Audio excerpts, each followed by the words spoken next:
ကဘာပြက်ခါလေးမှာပထမဦးစွာစက်ကြဝဠာကလေးတစ်သိန်းလုံးတစ်ဆက်တည်းသောကဘာပြက်မိုးကြီးရွာသွန်းပါတယ်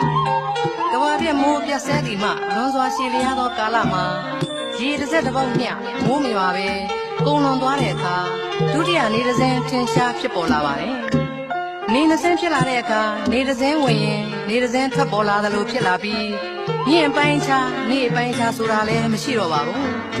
မြင့်ငယ်900လို့ခေါ်တဲ့မြင့်ငယ်အသွဲသွဲတို့ဟာလည်းနှမ်းတစ်ပုတ်စာရေမကြံအောင်ခန်းချောက်ပုံရပါတယ်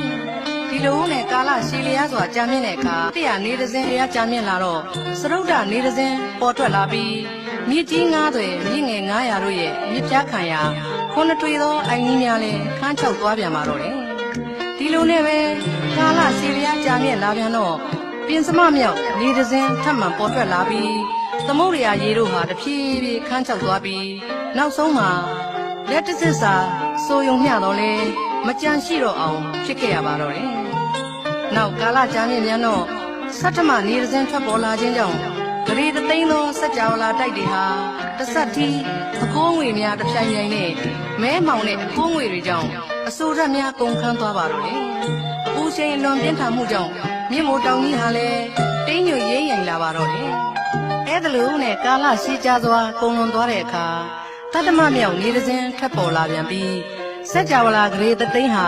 တဝင်းဝင်းတစ်ချိန်နေနဲ့မီလီယံတွေဝေပြီးတောက်လောင်ပါတော့တယ်။မြင့်မိုးတောင်ကြီးဟာလည်းပြိုပြက်ပြီးကောင်းငင်မှာပဲကြေမွပျောက်ကွယ်သွားပါတယ်။မီလီယံတွေဟာစတုမဟာတဲ့နတ်ဘုံအထိတက်ပြီးလောင်ကျွမ်းပါတယ်။အဲ့ဒီမှတဖန်အထက်တာဝရိနာဘုံကိုဆွဲလောင်ပါတယ်။ဒီလိုနဲ့တစ်ဆင့်ပြီးတစ်ဆင့်ပထမဇန်ဘုံဖြစ်တဲ့ဓမ္မဘုံ3ဘုံအထိလောင်ကျွမ်းပါတော့တယ်။အဲ့ဒီမီလီယံတွေဟာ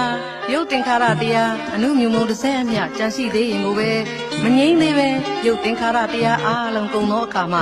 ထောပတ်စီတို့ကိုလောင်သောမီလီယံကဲ့သို့ပြားကိုယ်တော်မှမကျွင်းကြံစီတော့ပဲငြိမ့်သွားပါတယ်။အောက်ကောင်းငင်နဲ့အထက်ကောင်းငင်ဟာလည်းတစ်ဆက်တည်းဖြစ်ပြီးမိုက်မောင်တိဖြစ်နေပါတော့တယ်။အဲ့ဒီလိုနေ9ဆင်းထွက်ပြီးလောင်ကျွမ်းပျက်စီးမှုဖြစ်နေတာဟာအတင်ချေရကတ်တခုကြာမြင့်ပြီးတန်ဝဋ္ဌကရဲ့လို့ပေါ်ပါတယ်ရှင်။